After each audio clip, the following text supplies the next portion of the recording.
వాళ్ళ Simba breakfast చేయడానికి బయటకు వెళ్తుందన్నమాట. స్పెషల్ బ్రేక్ఫాస్ట్ ఇవాళ సింబాకి కొర్రల పొంగలి.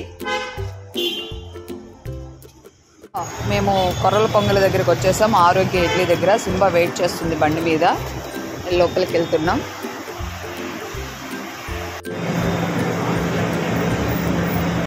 సింబాకి కొర్రల పొంగల్ రెడీ అనమాట. ఇప్పుడు సింబా తీసుకుంటుందో లేదో చూద్దాం. తనకైతే నోరు ఊరిపోతుంది. చూడండి, సింబా ఫ్రూట్స్ కూడా కొనుక్కుంది బ్రేక్ఫాస్ట్కి. ట్రాఫిక్ని చూస్తూ ఎంజాయ్ చేస్తూ ఉంది. సింబా ఇప్పుడు బ్రేక్ఫాస్ట్ క్యారెట్ అనమాట. సో క్యారెట్ కూడా తీసుకుంది. ఇద్దండి, గుడ్ గర్ల్. ఫస్ట్ బ్రేక్ఫాస్ట్లో భాగంగా తనకి ఇష్టమైంది తింటుందన్నమాట. క్యారెట్, తర్వాత బనానా, తర్వాత కొర్రల పొంగలి. అన్నీ తనే వెళ్ళి కొనుక్కొచ్చుకుంది. క్యారెట్ అయిపోయింది, ఇప్పుడు సింబా బనానా తింటుందన్నమాట. బనానా అయిపోయిన తర్వాత కొర్రల పొంగలి. మనుషులకే కదండి, జంతువులకు కూడా డిఫరెంట్గా తినాలి. అవి కూడా వాటికి డిఫరెంట్ టేస్ట్ చేయాలని ఉంటుంది. బట్ ఓన్లీ వెజ్ మాత్రమే, నో నాన్ వెజ్.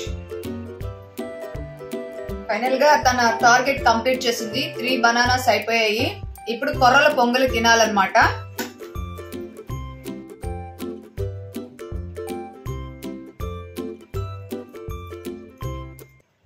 సింబాకి కొర్రల పొంగలి కూడా బాగా నచ్చింది.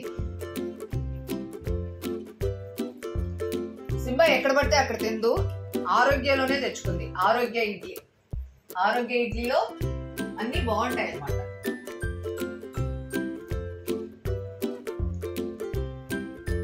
చూడండి, మా సింబా నాకు ముద్దు పెట్టడానికి ట్రై చేస్తుంది. నువ్వు సైడ్ పెట్టు, లిప్ లాక్ వద్దు. సైడ్ పెట్టు. నీకోసం ఇంత చేస్తే ముద్దు కూడా పెట్టవా? పెట్టు. ఇలా బనానా తినాలని, లేకపోతే క్యారెట్ తినాలని తినలేకపోతుంటే, హెల్తీ ఫుడ్ తినలేకపోతుంటే మీ అందరికి మా సింబా ఇన్స్పిరేషన్ అనమాట.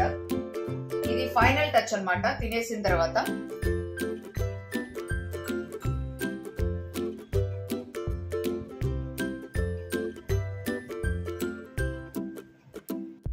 ఫైనల్ గా సింబా బ్రేక్ఫాస్ట్ కొర్రల పొంగలి అండ్ బనానా, 3 బనానాస్ అయిపోయింది. క్యారెట్ వచ్చి హాఫ్ తినింది అనమాట. ఇంకా హాఫ్ మళ్ళీ ఏమన్నా ఫినిష్ చేస్తుందో లేదో తెలీదు.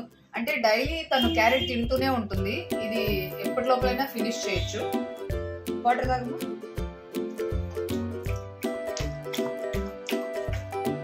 బ్రేక్ఫాస్ట్ అయిపోయిన తర్వాత మా సింబా ఇలా రెస్ట్ తీసుకుంటుంది.